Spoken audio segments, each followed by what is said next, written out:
Sitting on the park bench, eyeing little girls with bad intensity. Hey, Aquila, drying in the cold sun, watching as the pretty Peggy. Chip 'n Dale Rescue Rangers on NES was definitely a great action-adventure game. So why not go another round with Rescue Rangers 2? By 1993, the NES was fading away, and so was the popularity of the Rescue Rangers series, as it was bumped off the Disney afternoon cycle to make room for the much less entertaining Bonkers. But that's no reason to think that Rescue Rangers 2 won't deliver. After all, it is Capcom, and Capcom sequels always kick ass, right?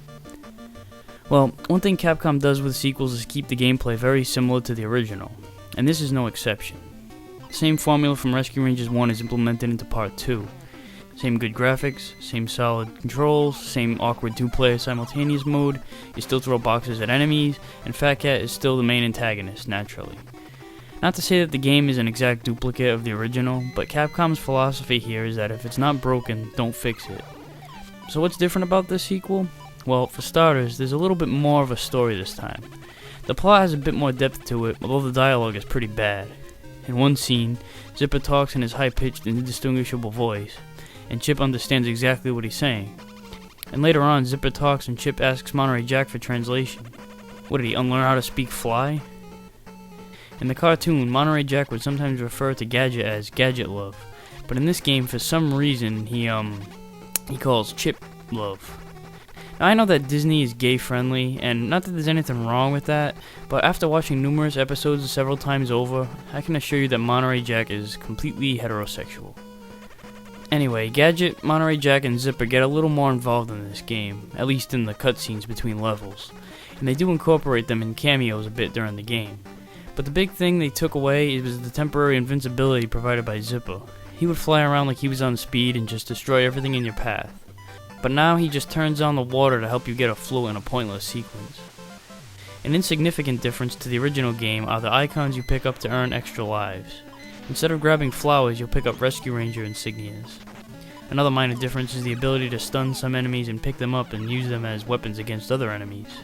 I find that most of the time, there are plenty of boxes around you whenever you find these enemies, so it really doesn't make a difference, but it's still pretty cool to give some of these annoying assholes another shot.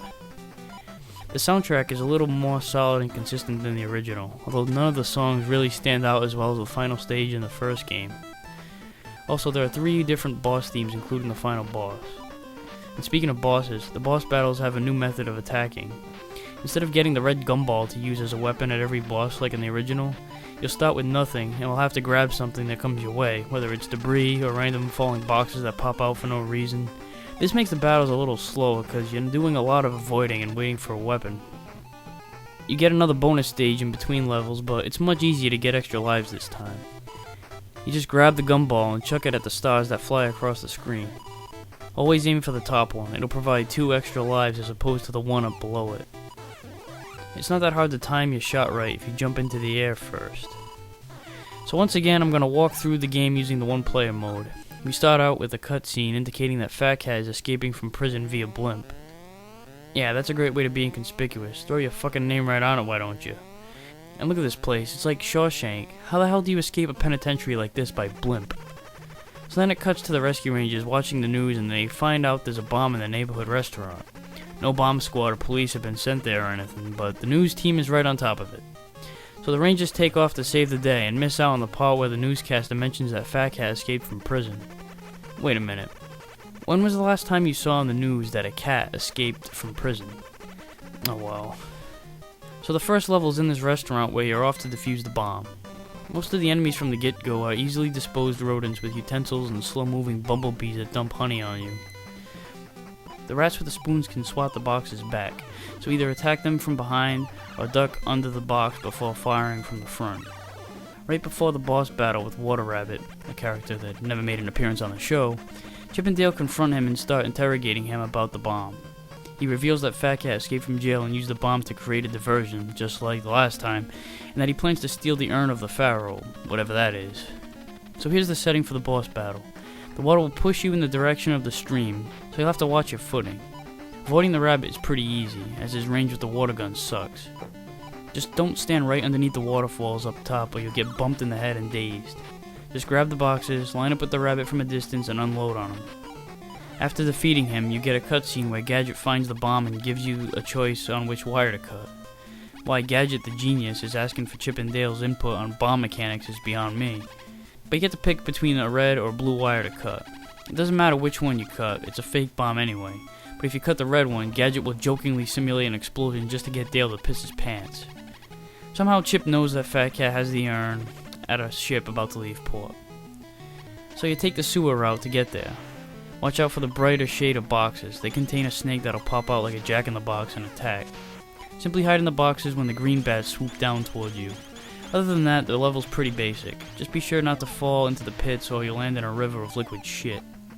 The boss is some pink cat that thinks he's a bat. He'll use his cheap-ass contraption to fly around and swoop down into a sliding motion on the ground. While in the air, he'll somehow summon these blue blocks of rock to fall and fire them as they cross by him. One rock will stay on the ground, but they'll always travel in your general direction. So you can't stay too far towards the back or you won't be able to pick any of them up. Right as it lands, he'll do his slide. So you have to pick it up real quick, avoid the second rock, attack, and jump over him all in one sequence. It's actually harder than a lot of the bosses later on in the game, but once you get the hang of it, you should be able to take care of him. Level 3 takes place on a ship. You've got these weird looking bugs that shit sparkly dust and hedgehogs that weeble back and forth. If you're gonna attack the hedgehogs, fire from behind as they'll block your attacks from the front. There's a pit of spikes that's too long to jump across, so toss this block of cement into it and use it as a platform. Later on you'll find a baseball that you can chuck and actually pick back up as it lands on the ground as opposed to sailing off into space like everything else does. But it really isn't necessary since it's just as easy to take out the monkeys in a bucket with the boxes. Soon after you'll run into the boss, a rat that spits fireballs at you as the screen auto-scrolls vertically. He's a piece of cake really. Just stay as high as you possibly can. When you find the box that's waiting for you, hide in it and fire from inside to get a line drive shot into his face when he's level with you. Regular shot will sail right over his head. After firing, jump immediately to the next platform and keep it going until he's finished. So the ship arrives at the dock and the rangers spot Fat Cat and his cronies heading into the warehouse. So they head in there and Fat Cat locks them inside, revealing that they're in a giant freezer. He also mentions that the Pharaoh of the Urn is loaded with evil spirits that he's gonna unleash and take over the world. Are you fucking kidding me? He's relying on supernatural myths for world domination? How humiliating would it be if he opens the urn and no spirits come out? What the hell is he gonna say? Anyway, Chip and Dale realize they're totally fucked, until Chip spots an opening up top. So you have to get through the freezer in 3 minutes or you're frozen solid. With a time limit, you figure you'd really need to rush it, but you really don't have to at all. The level's pretty short. The floors are frozen, so you'll slide across them when putting on the brakes. You have to contend with penguins on ice skates and blind mice using blankets as snowboards. There are also these fans that blow up and keep you in midair. Looks a lot like a part in Sonic 2, which came out a year earlier, doesn't it? Interesting. Anyway, you shouldn't have any trouble breezing by this level. You'd have to try to not make the time limit, and the enemies are easy as shit. So after escaping, the rangers discover that the warehouse across the way is completely haunted. So Fat Cat's ghost plot is going according to plan so far. So what does this lead to? A haunted house. It seems like every other side-scroller I review has a haunted house level in it. The enemies are pretty predictable. The candle's pretty fast when it's moving, but it doesn't fire any projectiles, so it's not that hard to kill. And you can pick it up after defeating it too. Then there are these dog heads with unattached floating hands. They weave up and down but are pretty slow. Every now and then the screen goes dark, but you can still see all the platforms, so unless your vision is really bad, you shouldn't really be affected by it. Toward the end of the level, there's this little passageway that'll lead to Monty handing you a refreshing, healthy donut or pie or some kind of food that looks like a heart attack waiting to happen. The boss is this cartoony mummy ghost. His attacks consist of dropping balls of mummy wrap and firing a bright shiny star thing. The balls will drop straight down and the star projectiles will head in your direction wherever you are. So keeping your distance will give you plenty of room to dodge. Pick up a ball whenever it lands and wait for him to disappear. When he reappears, fire it at him and keep dodging and waiting for him to provide you with more firepower.